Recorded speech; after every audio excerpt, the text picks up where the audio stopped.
What's up, everybody? My name is Ryan Turford, and today we are back for yet another Let's Play. It is Zelda Wednesday, so of course we got The Legend of Zelda on the NES. Again, this is part 3 of a four-part video series. Basically, this video will cover Dungeons 7 and 8, and then either next week or sometime by the weekend we'll fight Ganon. I'll let you guys know probably on Fridays Let's Play what's going on with that. Again, right here, youtube.com/Ryan Turford, we put up new Let's Plays every Monday, Wednesday, and Friday. Again, Zelda Let's Plays only on Wednesdays, and then the rest of the week it's just whatever we feel like.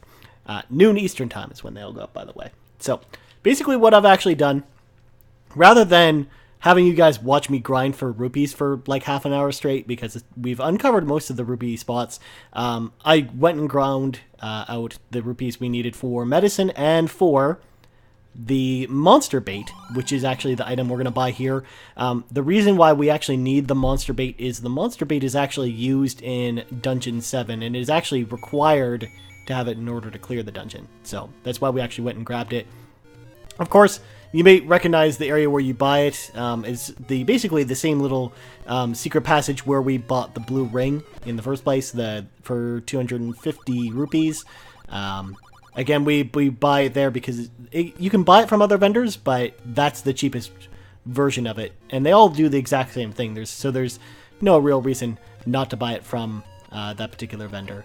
So what we're going to do is we're going to walk over to Dungeon 7. From here, basically we go down a couple screens, and then we can go up here to refill our health, since we're going to want to do that before we go into this dungeon. And like I said, I bought the red medicine bottle, so we really shouldn't have to buy any more medicine, unless for some reason we feel like we're getting low before Dungeon 8 anyways. So basically, in order to get to Dungeon 7, you actually, here in the Lost Woods, what you do is there's actually a fountain that we went to, very similar to the one we just went to with the fairy at it, that's empty, and that's been empty for the whole game. And what we actually do here to enter the dungeon is we actually whip out the recorder, which we actually got the last time in Dungeon 6, in order to basically cause the lake to just empty. So there's a secret staircase here, and it'll bring us to Dungeon 7. Now, Dungeon 7 isn't too difficult. It is very easy to get lost in this dungeon, however, but for the most part, it isn't. Most of the enemies aren't super difficult. There are a lot of repeat enemies from enemies we've fought previously, and not even in like more powerful varieties. Realistically, the big challenge will actually come when we come to Dungeon 8, which is actually quite difficult. So here we just kill off sort of the mini boss that we fought before as a regular, now as a regular enemy, and we're sort of exploring all these little catacombs here to get all the secret items. Since we have the magic shield, we can just sit here and basically deflect those statues if we need to. That's one other thing as well, that we had bought the magic shield, but it had been actually eaten the last time we had it. So that's the main reason I went out, and one of the other reasons why I went out and basically grinded for rupees before we jumped into this. Since, like I said, you guys, I wouldn't want you to have to sit through that again. I made you guys sit through enough of me grinding for rupees, because that's one of my problems with the original Legend of Zelda, is while the dungeons and stuff are a lot of fun, I find that a lot of the game you're really just running around just trying to get rupees. I mean, and they're sort of hard to come by, whereas later Zelda games, they are a little bit more plentiful, and you don't really need them as much as you do in this game. In this game, it's very, very, very, very necessary that you go and grind a lot of these rupees out. So we're going to basically run past all these traps here. Of course, we got more Dodongos here. We can kill them with our bombs. Up here, actually, through this door is the next bomb upgrade. Unfortunately, at this point, we don't have enough rupees to go buy it, so we're not going to go for it at this point. We can when we get to 100 rupees, but of course, I mean, when you're getting 1 rupee at a time per room clear, for example, it will take a while to get. So there's even a chance that we may have to come back to this dungeon later, once we have the specific rupee count. But a lot of times, we actually don't need all like the bomb upgrades for the most part. They are handy to have, but for the most part, it is feasible enough to beat the game without them. Even when we go to Ganon's castle for the most part, because there's 2 bomb upgrades, each one gives you the ability to carry 4 extra bombs. They don't do any more damage or anything like that. It just increases your carrying capacity. So again, for the most part, as long as we play our cards right, we really don't even need to get them if we don't need to. So again, as I mentioned, for the most part, we got standard bats, we got boomerang guys. We fought these in earlier dungeons, like Dungeon 1, Dungeon 2. Like we killed these blue boomerang guys just to get the magic boomerang, which is the boomerang version of the boomerang we have now. Of course, the enemy in here is the boss we actually fought in Dungeon 6. Dungeon 6. So basically, we have to use the recorder to split him up, although he is a little bit more complicated this time, since he split into actually 3 different pieces instead of 2 this time, instead of just 1. So, plus, he's, like, the longer you keep him alive, the faster he goes around the room. So you really have to kill him as quickly as you possibly can. And again, we thought that this enemy was actually pretty difficult before, but in fact, it's actually not that bad.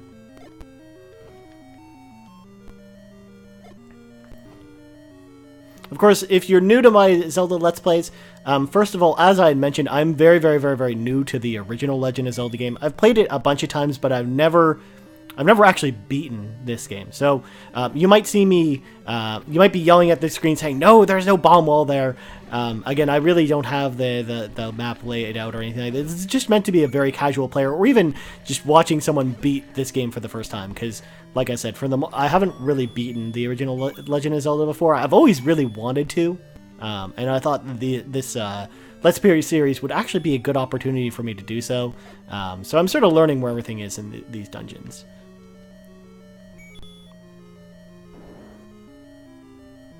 So here is the part where we actually need the monster bait, because basically he won't let us through here unless we give him, and if we try and walk around him, it's just an invisible wall. So we gotta, if we throw the monster bait down, he'll take the meat and then run away, basically. And I assume he just takes the meat and goes and eats it somewhere in the corner or something. So here we got the map. Finally we can find out where the fuck we are in this dungeon. Of course, I probably should actually use the blue candle in order to light up the room. Although this room is actually pretty easy to navigate. Of course, the map is going to be a big help for us, because like I said, this dungeon I find in particular, it is actually pretty easy to get lost if you really don't know, if you don't know where you're going.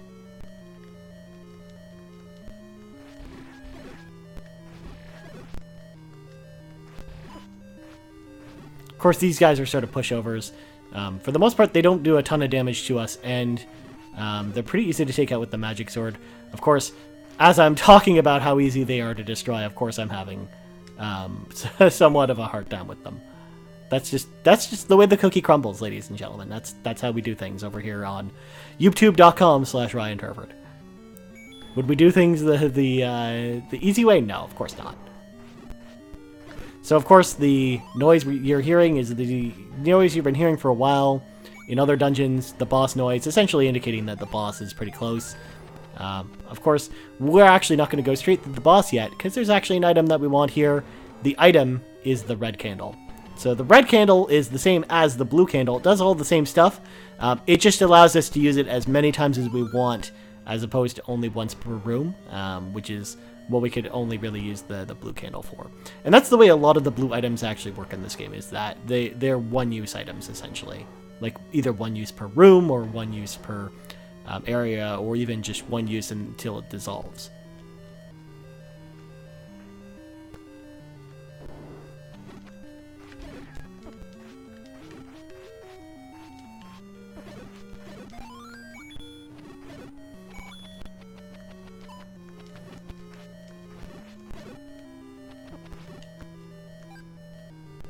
So we got more rupees. More rupees. I believe we can actually go over here, though. No, that's not where God damn it, Link! Okay, good. As I mentioned before, earlier, we actually are playing on the Wii U gamepad, so the D-pad is kind of finicky. But it's surprisingly, because I don't have the original cartridge of this. I really wanted to get it while I was in Japan, but they just didn't have it at the Super Potato, which kind of bummed me out. But yeah, it's the best D-pad I have to work with this copy of the game, which says all you need to know about me playing this game. It's definitely not the ideal experience, that's for sure.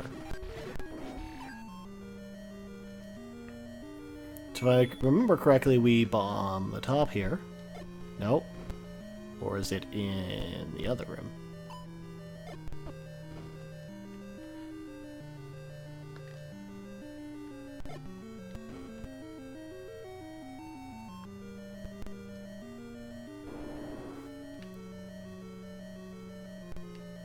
Alright, so we're gonna go across this way. Because I know we have to get to the top right, and I'm pretty sure we have to either bomb this room or the room over here. There we go. I knew there was a bomb engine somewhere. Told you, like I said, very, very, very rusty with this game. And no, we don't want to switch to our potion. Surprisingly. I know, it's shocking. We don't want to use our potion when we're at full health.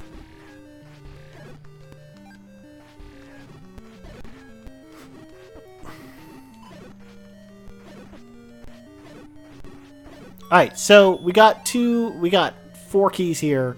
We can just open all these doors if we really want to. Of course, we got more of these fire guys. More bombs. We're gonna go through the other key door.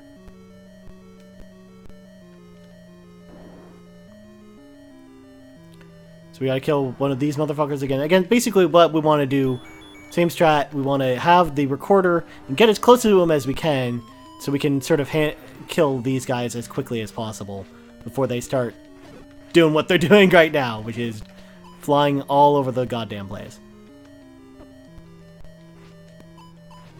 There we go. So we got more Dodongos here.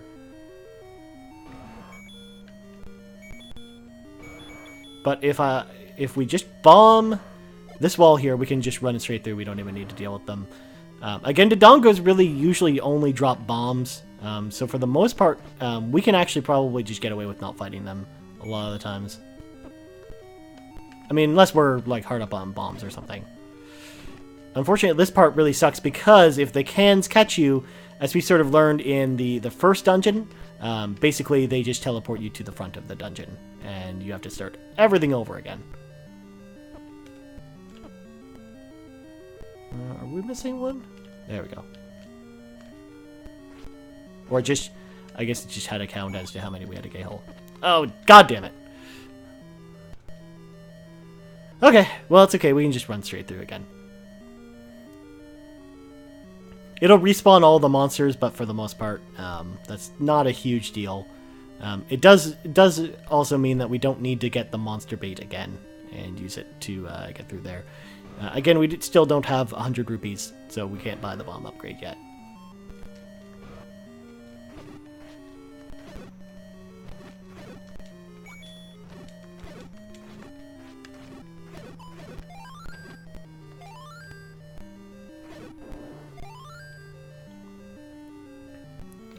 So we got more bubbles. Again, not all the enemies regenerate, so some of the rooms are actually just empty.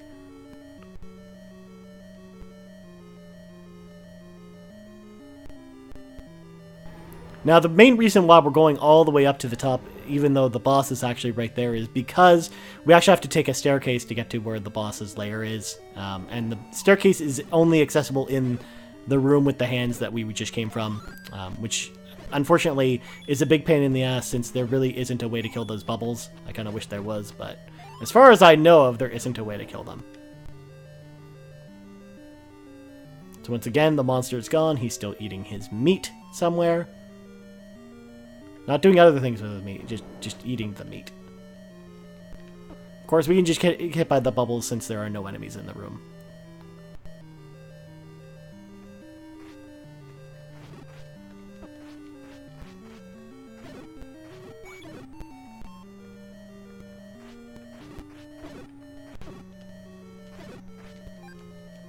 And we're mostly just trying to kill all the enemies on the way to where we're going, since they could spawn rupees, which we could use to buy the bomb upgrade if we can get enough. So that's the main reason why you're seeing me sort of actually trying to deal with these guys, despite the fact that there's no real other reason to do so. Of course, that stopwatch doesn't really help us.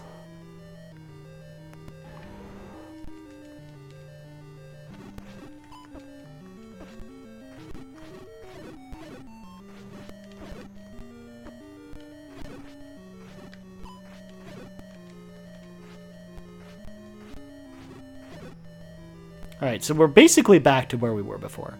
Because if we go up here, we will be one room away from the room with the hands. Of course, we got the Dodongos here.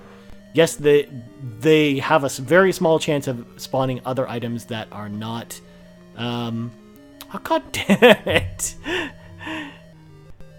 The Dodongos have a very small chance of spawning items that are not bombs, but usually, almost always it's bombs, and it usually takes 2 bombs to kill them even. Like 1 bomb sometimes if you're lucky, but 2 bombs usually is the norm. So.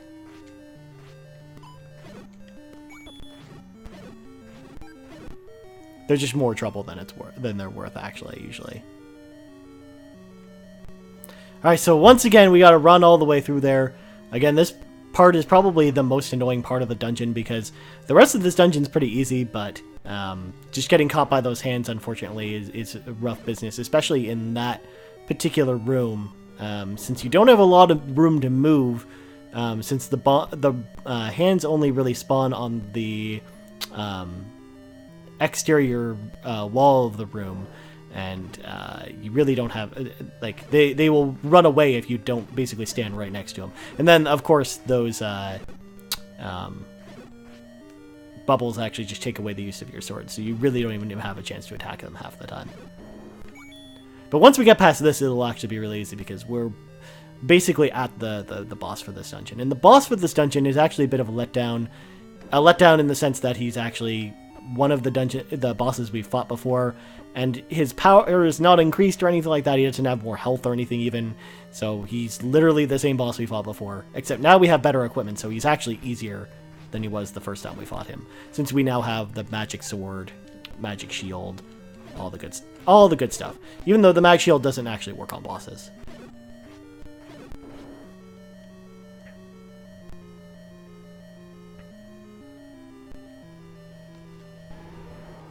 Side note, we've gone and run through most of the enemies in this dungeon all over again twice, and we've gotten 2 rupees for our trouble. Like, what the hell, Legend of Zelda? Come on, I need more rupees. Alright, we got 3. We got 3 rupees. I like that we're basically getting a consistent stream of hearts, though, since we're not really taking any additional damage, despite the fact that we've had to repeat so many times. So what I'm actually going to try differently this time is I'm actually going to equip the bow and arrow. It'll cost us rupees to use, but if it saves us a headache, it'll save us a headache, and I would rather, and that with something we would rather not have to deal with.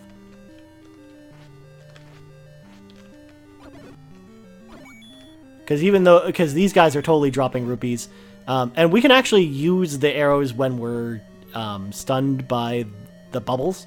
So there we go.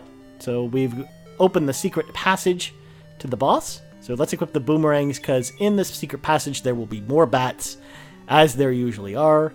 And of course bats are just one-hit kills with the boomerang. Although if we can avoid them, we're just going to avoid them, since, as I've mentioned in the last couple Let's Plays, they don't actually drop any items. So there's no real reason to kill them if we don't have to.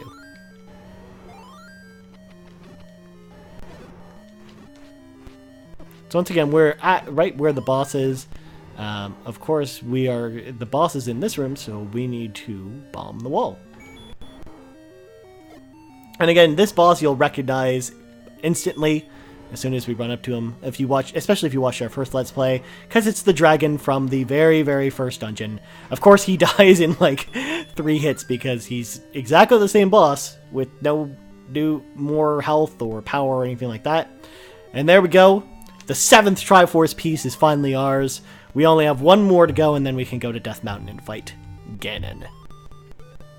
So, Dungeon 8 is really difficult. It's actually Other than Death Mountain, again, I think is probably one of the toughest dungeons outside of Death Mountain. For the most part, we didn't use our medicine or anything like that. So, I mean, for the most part, we really could go straight there. That said, I kind of, if we can, I might just grab some more rupees if we can real quick. Because I mean, having the bomb upgrade, while it's not necessary, will certainly help our chances at doing this dungeon. And we can actually just go up here, because there should be some enemies up top. I mean, worst case scenario, if none of these fools are dropping anything, we can just go straight there. It's not a huge deal.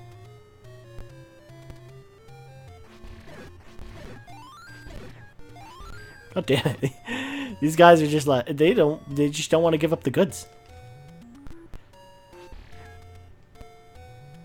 Like I said, this is usually not a problem you have in later Zelda games. There will be grindier quests like the Triforce quest in Wind Waker or something like that along those lines, or like killing the golden skulltulas and whatnot. But I mean, for the most part, nothing really compares to grinding for rupees like in the original Legend of Zelda. Again, it's pretty bad.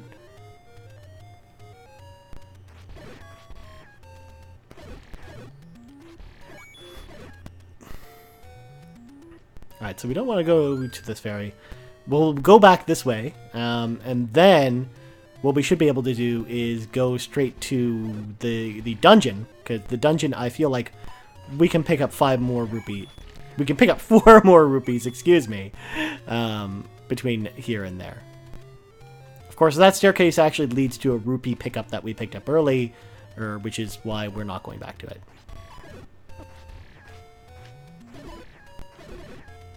Alright, forget it. We're going to go back to Dungeon 7 real quick and get that bomb upgrade. Plus, I'll be able to show you guys where it is since we didn't even open the door the last time.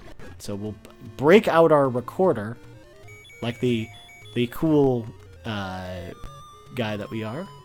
I mean, only cool guys play the recorder, right? Right, kids? Yeah, no, that's not true at all, actually. God. That's not something I ever...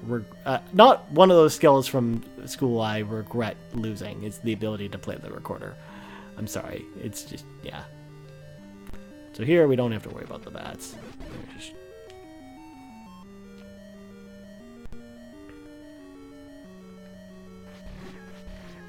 All we gotta do is have someone drop 5. If someone drops 1 5-pack like that, then our lives will be good to go. So let's just run back over this way. We'll just do this as quickly as possible. And then after this, like I said, we'll go straight to Dungeon 8. There's no real reason. There's no reason for us to hesitate. Because other than having full health before we go there, we have everything we need, essentially, to do Dungeon 8.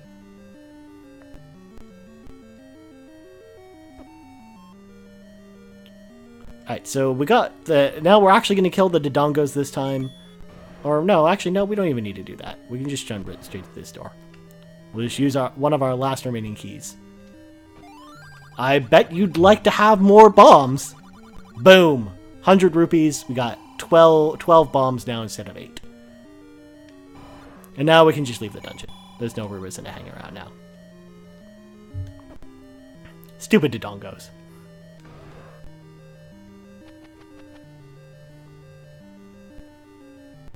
Of course, there is one in an earlier dungeon, and again, same deal. If we, for some reason, found that if I find before the next Let's Play, for example, we need to get more, I'll grab all the rupees I can just to show you guys where it is for next Let's Play if we need it.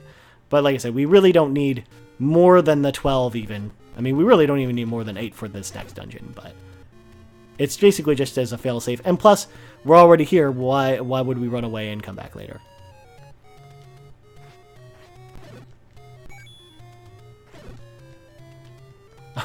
Of course, I press down and it goes across there. Alright, so we're going to just visit this ferry real quick, get our hearts refilled, and now we can go all the way over there. And as you notice, we're really only missing 1 heart from having the full set, because we've already collected all the hearts in the overworld, and we really just need the one from the last dungeon, and we have all of the hearts.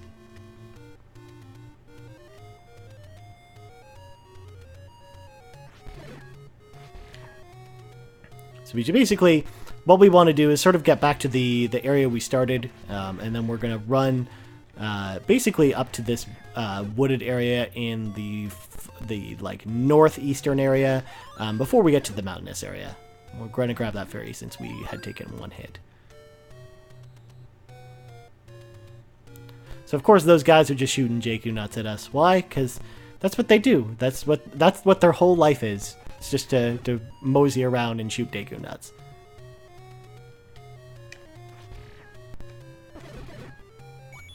Of course, for the most part, we've actually bought all of the things really in the overworld that we actually need rupees for. So for the most part, other than the bomb upgrade, or even just collecting rupees so we can shoot arrows, we really don't need rupees for much else at this point.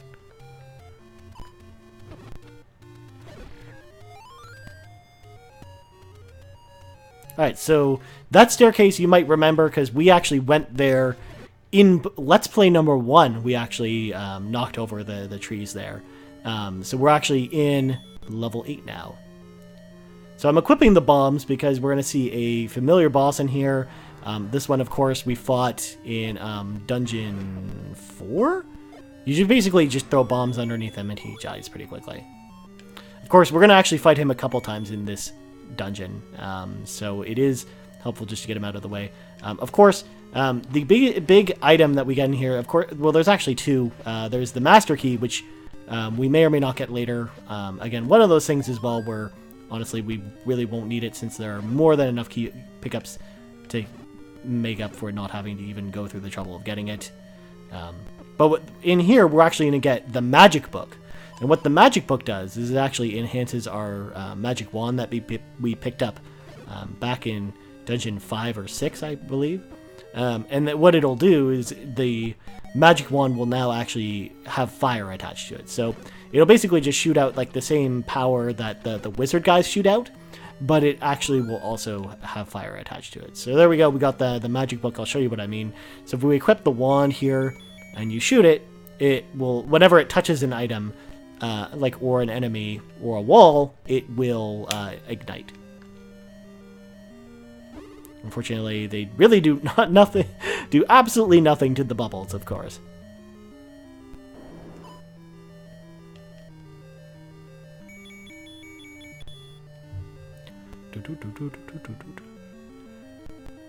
Of course, the little fish guys over here are just like, they have their mouths open. They have the derpiest look on their face. Or even the little dragons, too. Okay, so once again, we could use the torch, but I actually usually use the Magic Wand here because the Magic Wand can shoot across the screen and just totally nail all these enemies. And here, for the most part, we're really just in here to pick up a key and then go back out. Alright, so now we're going to go up. And again, just very similar to the last dungeon, it is very, very easy to get lost in this dungeon, so don't be surprised if we backtrack a little bit when we shouldn't be. Boom. And I'm trying to remember, I think it's that wall? No. It's one of these walls. We have to blow up one of these walls. There we go. Okay, so now we got more blue guys. Of course, we have the blue guards with the statue guns, of course, because why make this easy for us? Of course, the guards are a little bit easier to kill if you have a D-pad that is fully functioning. Unfortunately, with the Wii U gamepad, it is a bit of a pain to sort of navigate around these guys. There we go. So we got a key. We can use our key here. Again, the main reason we come in here is to grab the compass, for the sole purpose of not getting lost. Again, with those rabbit-eared guys, for the most part, it's really just a lot easier and saves you so much trouble if you just use the arrows on them. You could use the boomerang and put them in place, but they take a lot, can soak up actually a lot of hits with your sword. So a lot of times it's usually better just to sort of avoid sword combat with them. Like, even if they're frozen, they can actually jump over your sword attacks as well, which can be a bit of a pain. It can also mean, though, that they can hop over you, which is nice. So, for example, you actually sometimes don't even have to fight them because they just hop over your sword, or even just over you in general. Also, thank God for the stopwatch in that room. Okay, so of course, this little innocent-looking room can't possibly have any secret bombable entrances, right? Right? Alright, so we're going to grab this key. And then, I'm trying to remember. So, I know it's one of these walls we can bomb.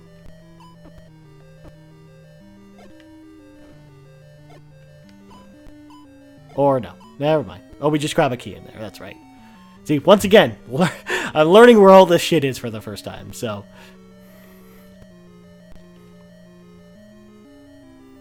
Absolute beginner's guide to the original Legend of Zelda. So once again, we got the crab guy that we fought in the last dungeon. Of course, his weakness is the bow and arrow, which you have to shoot him in the eye with. And if you don't have the bow and arrow at this point, you are totally fucked against him. But of course, you wouldn't have beaten Dungeon 6 if you didn't have the bow and arrow, since he is the main boss.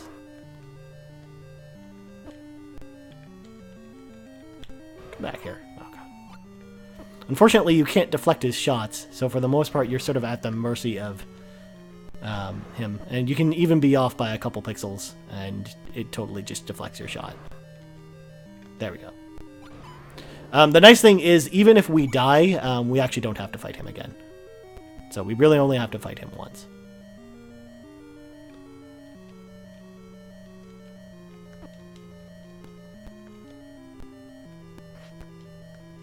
God damn it. Alright, so rather than dying, we're going to use part 1 of our health potion.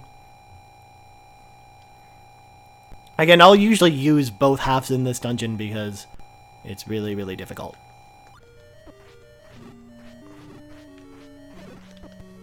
Oh, shit. Oh, crap. Alright, so we may need to go out and get another potion because I accidentally pressed B when, in fact, I did not mean to. At least it refilled that quarter of our heart we lost.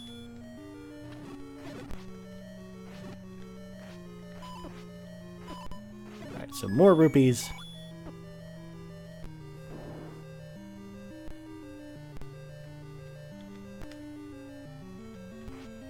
Yeah, at least with these guys, there's no bubbles this time.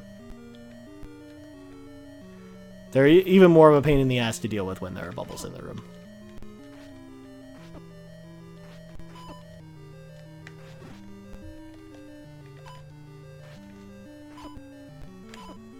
God, I'm having no luck. Like, the second I turn around to attack them, they just turn around and it just keep walking towards me. Hey, motherfucker, stop turning. Okay, we got one.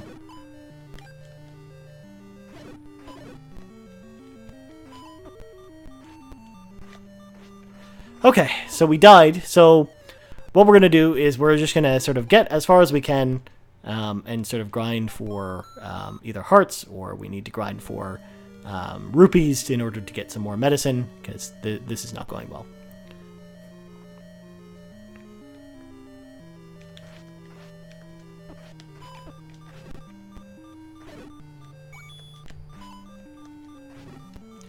Okay, so here's what we're going to do. We're going to leave the... No, we're not going to quit Wii U. Alright, so we're going to leave the dungeon, and we're actually going to run out to the overworld and got some more stuff.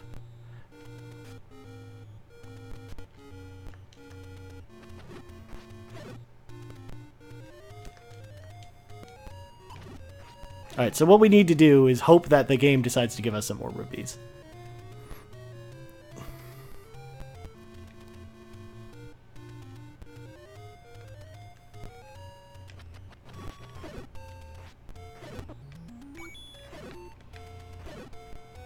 And I apologize again for the sort of the sloppiness of my run here.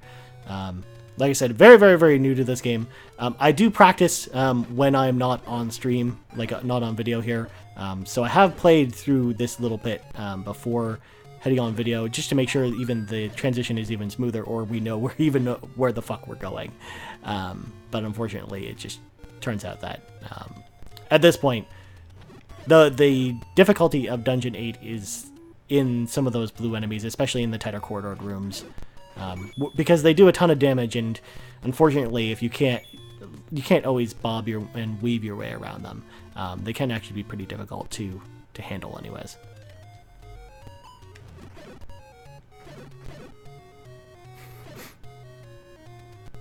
Although they are just as, those sword and shield guys are actually just as much of a pain in Zelda 2, if it makes you feel better. Zelda 2, of course, as I mentioned, my favorite Zelda game actually in the entire series. I can't wait to actually play that game for you guys, because I'm actually really, really pumped for that Let's Play. That'll be hopefully next Wednesday, because again, I plan on doing Ganon as a separate breakout video sometime between now and Wednesday. Boom. Of course, one thing that this game, the game tries to compensate as far as drops is hearts when we are less than full. So the main reason I'm running this way is so that we can actually run to number one, so we can be near the area where we can buy the potions, but number two, where the fairy is, so we can just get full health again. And then the drop rate for the rubies should actually go up from there.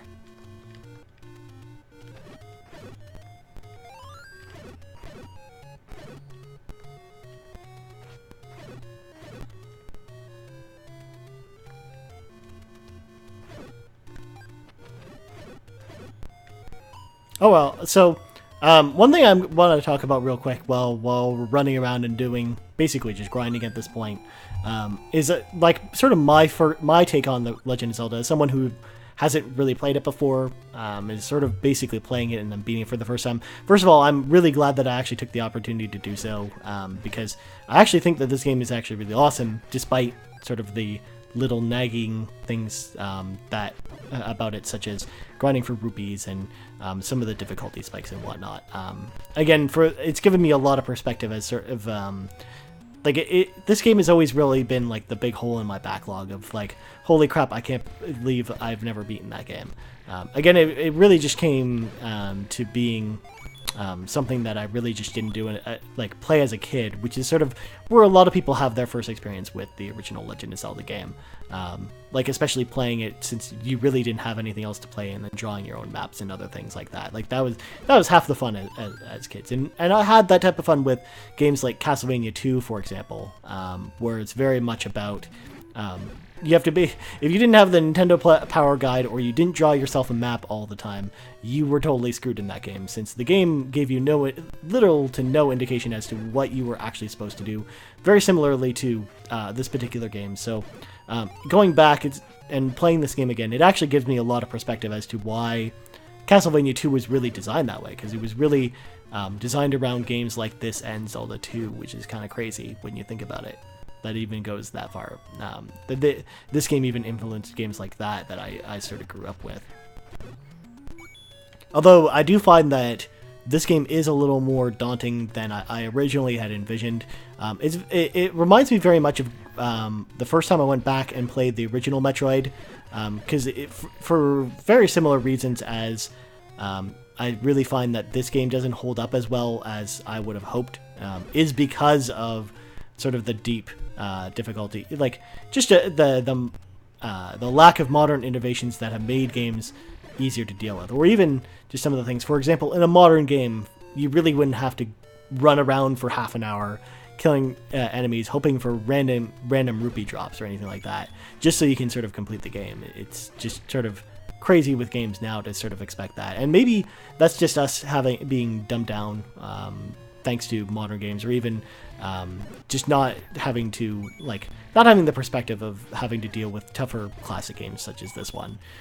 But at the same time, I'm still really, really glad that I actually got a chance to play through it and play it for you guys as well. Because again, this is an important series to me, and I mean, it's good to be able to say that I've actually beaten this game for sure.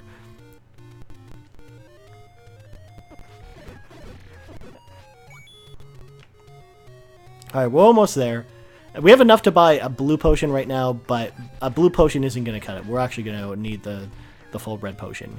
to basically complete this. But then, as I mentioned, we really won't have to do this again. This will be the one time we really have to run out and basically kill all these enemies.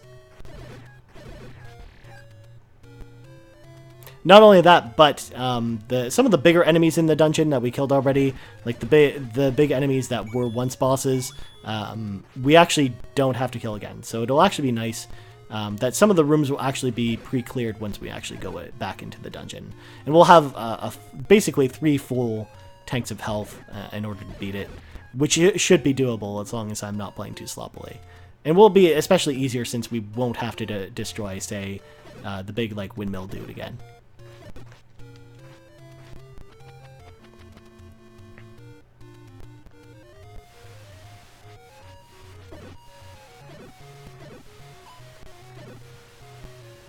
Of course, we just keep killing rooms and rooms of enemies, and we're not getting jack.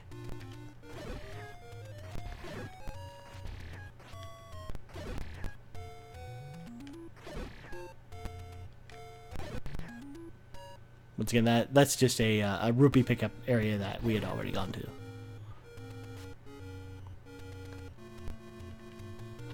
Oh, there's only one guy here, but thank God he gave us 5 rupees. That's better than actually fighting a bunch of guys.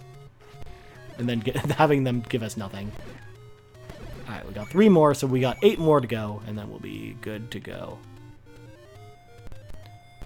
Bet you wish I didn't buy the bomb upgrade now, huh?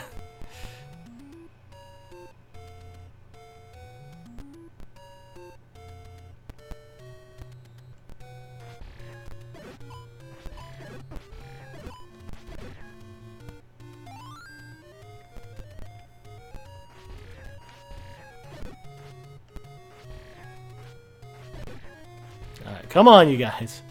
Drop something for me. Alright. 6 more. Jesus Christ. Surprisingly, we don't want to buy a key for 100 rupees. Surprisingly, that's not something we're trying to do here.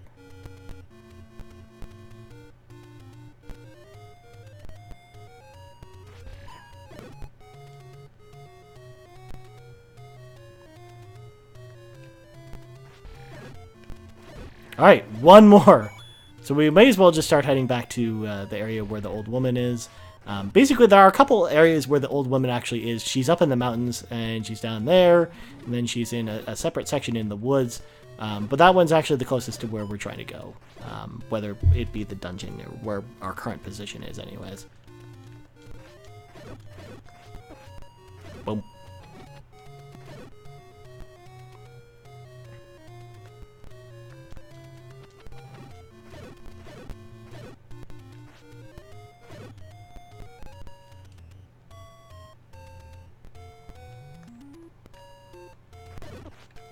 Alright, there we go. The last one.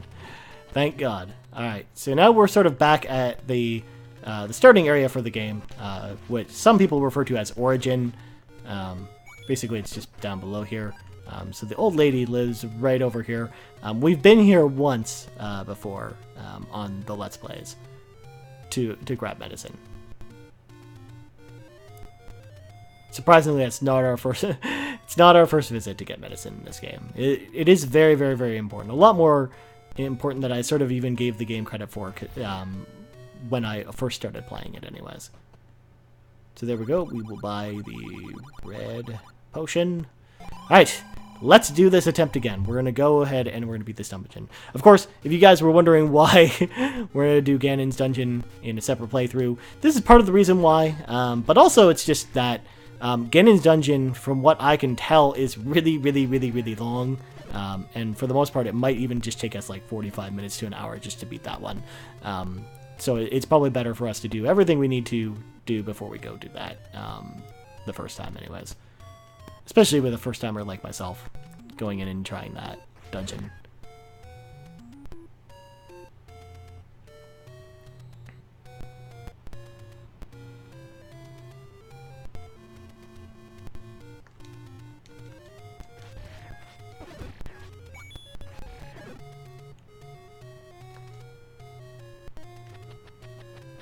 Of course, the desert area is not where we want to go. God, all these green areas look exactly the same.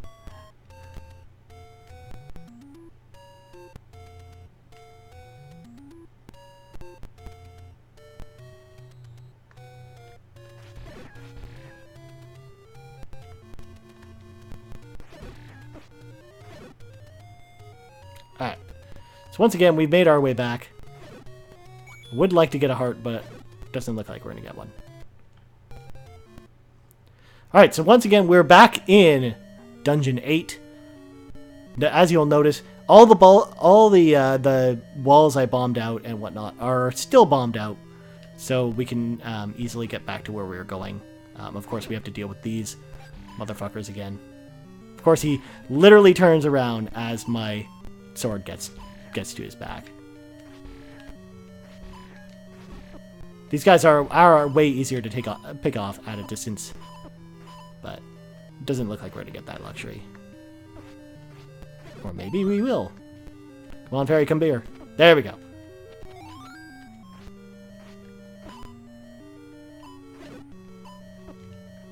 Damn it.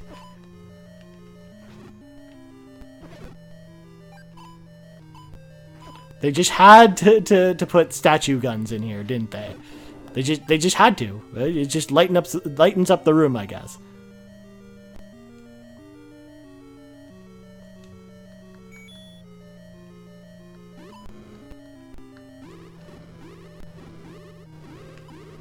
Again, we can hit the mummies with the wand, so we may as well just use it since we already have it out.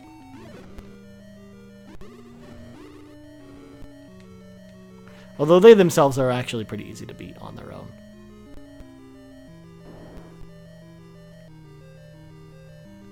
Alright, so we got an old man here. Spectacle Rock is an entrance to death. And you know what that means, ladies and gentlemen. Spectacle Rock is actually the area where the entrance to Death Mountain is. So, of course, we want to go with that. Helpful clue is basically just trying to tell us where the final boss is.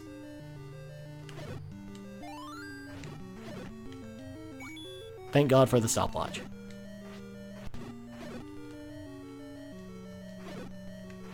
Okay, so now we can go this way. And once again, we are back in this room again. Luckily, we're not going to squander our potions this time. And we have a little bit more health actually going into this room than we did the last time. There we go.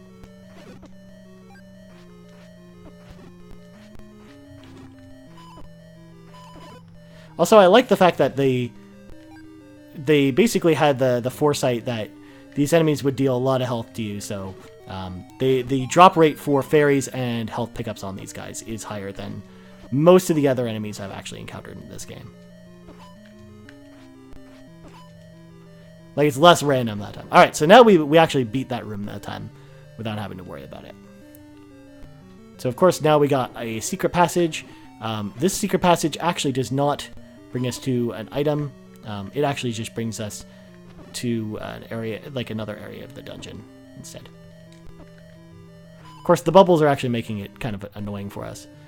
So we're just going to go ahead and just run through, because why not? Alright, so we're going to break out our trusty bow and arrow. Just kill these guys off. Of course, these ones right here, we don't even really have to worry about using our bow and arrow on them, because the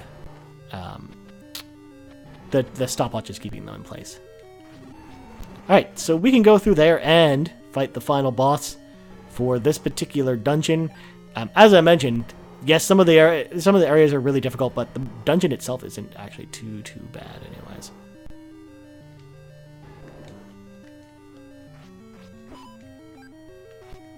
Of course, we're just gonna light up this room.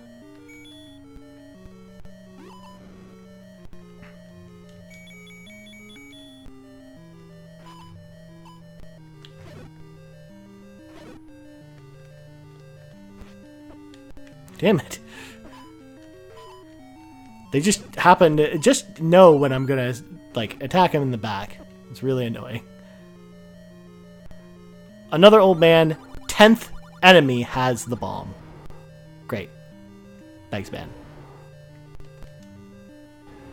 course, we don't want the bow and arrow. Okay, so once again, the boss in this dungeon, very familiar enemy. It's the boss from Dungeon 3. Now, we're actually just going to use our red potion to make sure we don't have to repeat this whole dungeon again, because that's a huge pain in the ass. Alright, so now we can just finish him off cleanly. And by cleanly, I mean quite poorly, but not as bad as you would think. I mean, for the most part, we can just brute force attack him, since he's pretty easy to defeat. Alright, so there we go. We have the last heart container, and finally, after all that, the final piece of the Triforce. Thank God. So now, there's only one dungeon left now. It's Dungeon 9, and it is Ganon. Basically, what I'm going to do, as I mentioned, is before the next playthrough, I'm going to grab all the rupees we need to basically do all the final prep, and then I will show you how to get to Death Mountain and how to get to Ganon himself, and then we're going to totally defeat that dungeon. As I mentioned, it should come out sometime after Friday's Let's Play at noon Eastern, and during that Let's Play, I'll let you guys know when that is actually going to be up. So, of course, you see the Triforce there. What a beautiful, beautiful sight to actually see that it's in place. Very different from the Triforce we're actually used to, because this is just a triangle, a golden triangle. It's somehow less special this way. I know, it's kind of crazy. Anyways, what do you think about my Let's Play? Let me know in the comments below. If you like this video, like, subscribe, share with your friends, all that good stuff. I'm back every Monday, Wednesday, and Friday with new Let's Plays at noon Eastern time. I'm also working on my top 10 games of 2015 video. I'm just editing it now, so it should be up sometime this week. And then, of course, I'm working on a very special video for Thursday, which should be tomorrow if you're watching this. It'll be the debut of Topic Thursday. Again, look for that on Thursday. But until then, you can find me on Twitter at Ryan Turford. That's Turford. You can also find me on Twitch at twitch.tv/Ryan Turford. And last but not least, if you're looking for a new video game podcast to check out the Game Moose podcast. You can check out all the deets in the description below. We're on iTunes and on Facebook at facebook.com/GameMoosePodcast, as well on Twitter at game_moose_cast or talkmoose.com. Whatever you want. It's all over the fucking place. Anyways, thanks for watching again. My name is Ryan Turford, and you've been watching Let's Play right here on youtube.com/Ryan Turford.